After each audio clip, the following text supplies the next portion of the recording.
changing. Our industry is shifting. So let's set a path for the future. We are designers, manufacturers, SMEs, industry specialists. We're part of Australia's dynamic and creative textiles and fashion sector.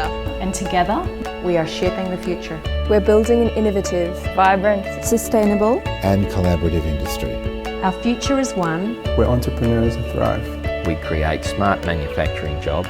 We have a highly skilled, sought-after workforce. Australia is renowned for visionary design, pioneering manufacturing, and ethical production. We are competitive locally and internationally. Government and industry work closer together to create the right conditions for industry growth.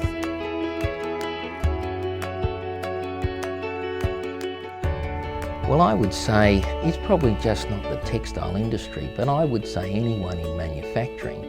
I mean, the benefits they bring to Victoria, let alone Australia, is that they employ people. We touch so many different sectors at so many different levels. We're so broad and so diverse that we are really part of, and excuse the pun, the fabric of what we are and who we are and how we want to do business moving forward. Well, the textile industry, apart from being a great employer, it's an employer that requires a reasonably large workforce, and the reality that is fashion is that it's a great way of branding the country. The sector's enormous. It plays a very critical role in, I think, not only global branding for Australia and for Melbourne. Fashion is a little bit like a nucleus, you know, everything sort of is gravitating towards it, around it. It's very special, you know, architecture, interior design. Fashion is a conversation, is a decision everyone makes when they wake up in the morning.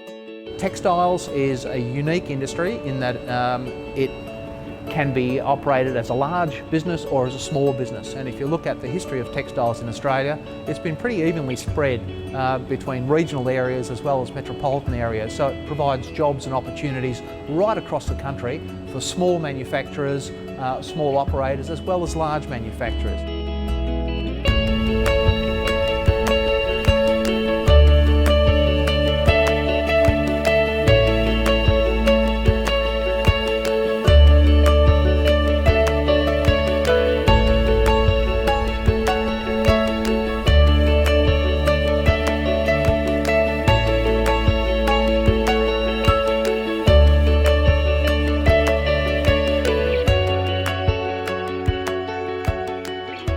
You know, in 1972-73, we had 350,000 people working in the TCF industry in Australia.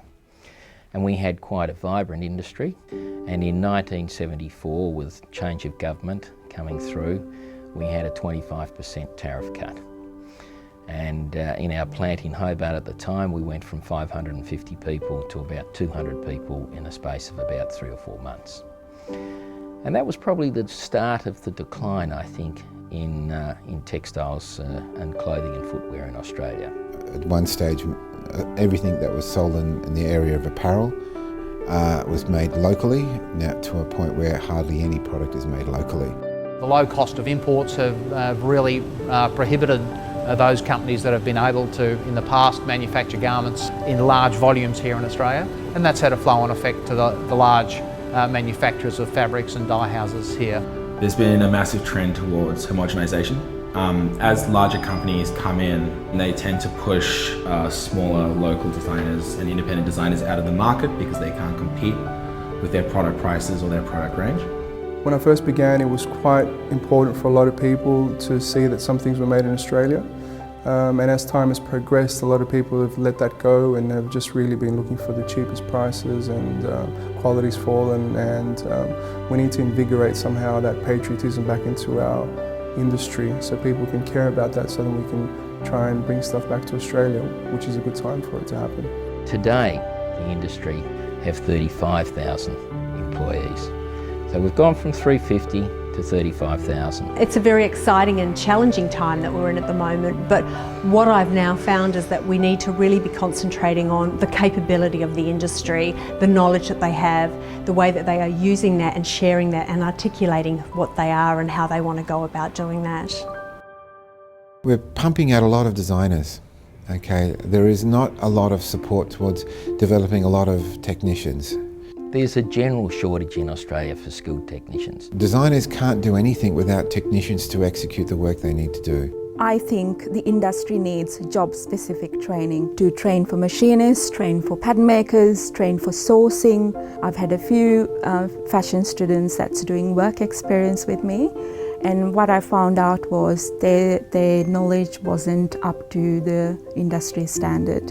And we're not just talking about people who are going to be paid $30,000 and $40,000 a year. We are paying between $70,000 and $100,000 a year for a skilled technician.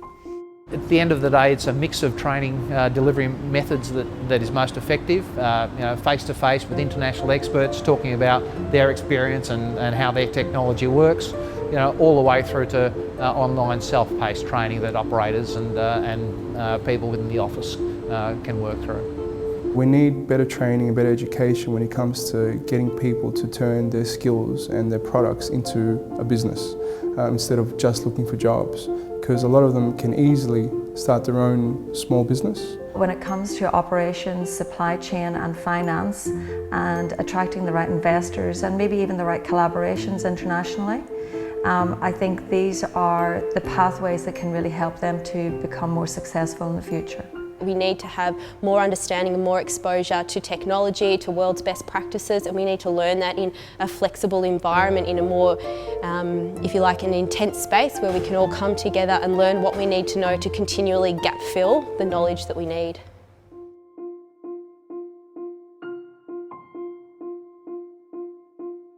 Governments have to realise that the fashion industry has a trickle-down effect for multiple different industries. On a creative level, we need to be taken more seriously by the government. It's not science and it's not engineering, bridges or anything like that, but it is just as important. I think creative industry is very important to the future of a country. There's so much talent, it needs to be nurtured. Too often governments make decisions unilaterally without getting industry involved, and there are a whole range of unintended consequences that impact negatively on business. Procurement could be a very big support. The fact that we are now looking at the Australian Army uniform being produced overseas is a little bit ludicrous. I look at their procurement guidelines and I have to say they're un-Australian. This is not the way we're going to look forward. My comment to the government is, make your procurement guidelines transparent. No Australian manufacturer would ever come within cooee of getting a tender up in China. But the Chinese have better hope than we do of getting a tender up in Australia. I don't call that a level playing field. Other countries support their TCF sector far more than we do. I travel around the world all the time and meet people from great companies, and they're Aussies and they're from Melbourne or Sydney. And I'm baffled at why they couldn't get a chance here and then they get an amazing job overseas. So we need to create more jobs for them to do here and to stay here. It's up to government to be able to give industry, for argument's sake, a lot more incentive to do things that they need to do to be better businesses and successful businesses and viable businesses. Government could help our designers and our design talent to be able to create those pathways in an international environment. So whether that's through trade missions to export markets or trying to help them through working with training and consultants domestically here, I think both those pathways could help a lot. Industry is changing at such a rapid pace at the moment that it feels like the government is just not keeping up with what the realities are of the current state and the current struggles, the trials and tribulations, and on top of that the current successes of the industry. For the government to be better informed is going to help them to make better decisions about what is actually going to empower our industry and the reality of what it is like to have a business in this day-to-day climate. Face-to-face contact points within Victoria would be an awesome place to begin, where if you go to a certain place, there's government people there and they're going to be there at a certain time and they can help you and you can talk about things. I think there needs to be way more in the way of government grants and smaller government grants for smaller businesses. So I think it's really important that we work on an ongoing basis with all levels of government to really sort of make sure that that environment is there, that the things that are in place to help us are there, and that there's a real level playing field that helps Australian businesses, helps Australian designers to actually grow and be successful both domestically and globally. Fast fashion has been a dominant part of the market for some time now, but there needs to be a juxtapose against that. There is a customer out there, most importantly, who is looking for something that doesn't reflect just fast fashion. I mean, we all have had McDonald's once or twice in our lives, but we can't live on it, and nor can you live on just H&M. Australians really need to step up now to make sure that we are taking on world's best practices, but that also that they're best practices that work for us. Everyone thinks of Australia as a clean, fresh, healthy place, and we should make sure that that's happening within our industry as well, and that is a real point of difference that we have to a lot of other countries. I guess when we're ordering supplies, we try to order locally. When we're manufacturing, we try and keep it all in-house and things like that. So I think it's just being aware of it and trying to do the best that you can is really important. As far as sustainability, it's about looking at what the world has to offer in terms of the latest developments and make sure that we're on par, or if not, make sure we're adopting those best practices. We look at different methods and ways to improve our sustainability. The new thing that we're trying to develop at the moment is taking our previous season stock and turning that into adult wear, into children's wear. So while I can design with good intention, it's about realising or the materialisation of those designs into a product that implements processes that are sustainable or are aware of these issues. We try and use all products where possible that can be recycled. We looked at a project of how do we recycle all the wasted product. Now they were turning it into floor matting. So they got my fabrics and through churning it and developed an opportunity to utilise in floor underlay.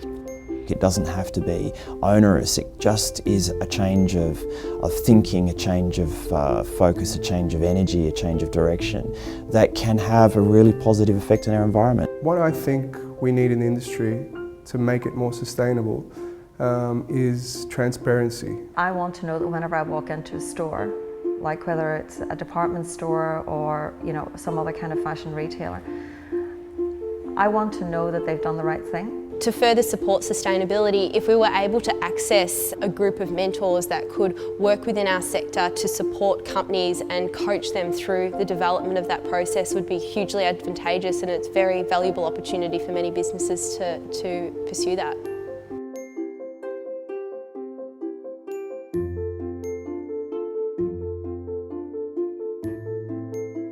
The Hub is an amazing place, and since I've been here I've seen some amazing things and amazing people and amazing equipment. It's a one-stop shop where you can learn how to do things and you can make contacts and execute a plan and get it out into market, which I would have loved to have when I was younger. I would have loved to have. A one-stop shop is a huge thing because it covers, from concept and design to designing for manufacture and then indeed manufacture promotion. It's the whole story, I think that the Hub and the TFA do a fantastic job in providing the kinds of services that the industry needs. It's making sure that really there's an active interaction between the Hub, the TFA and the industry and the support of government that makes it work. We need a place where apprenticeships can be developed. We need a place where we can have training seminars where both sides, all players, whether it's government, whether it's industry, can all get together and work collaboratively.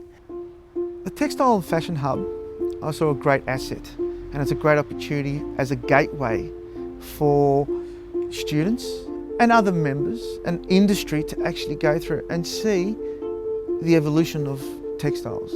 They see new innovative ways of doing things, whether it's printing or weaving or whatever it might be. So I believe it's a great starting point. The Textile and Fashion Hub is such a unique opportunity because we present the collaboration of industry and of education and as well as government all coming together into the same space. It's an incredible place to be able to use machinery to create things that you wouldn't normally be able to create because of sheer scale. A lot of the time, as an independent and emerging kind of designer, you don't have the means or the facilities to create something just because you have to do it in such a large scale. But the Textiles Hub means that you can create samples and one-off pieces and experiment with things to try and figure out how you can go about things before doing an outlay of stuff that could potentially be huge for your business. It's really challenging for a lot of our small, medium enterprises. They can often feel quite isolated, sort of fragmented, sort of working in silos. And the benefit of something like the Textile and Fashion Hub means that they can get access to a lot of things that they can't generally get hold of. Our future in Australia is in small to medium enterprises.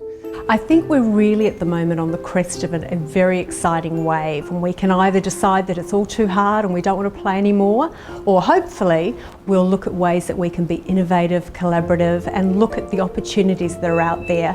People around the world want to buy Australian, they want to be part of what it is to be Australian, and I think it's a really exciting time for us to look at that. We need to work as an industry together. We need to be able to connect ourselves up, network, share, collaborate, but we also need to work with both the government, who need to be there to help and set those environments for us, and we also need to talk to other sectors, other opportunities that might be out there for us.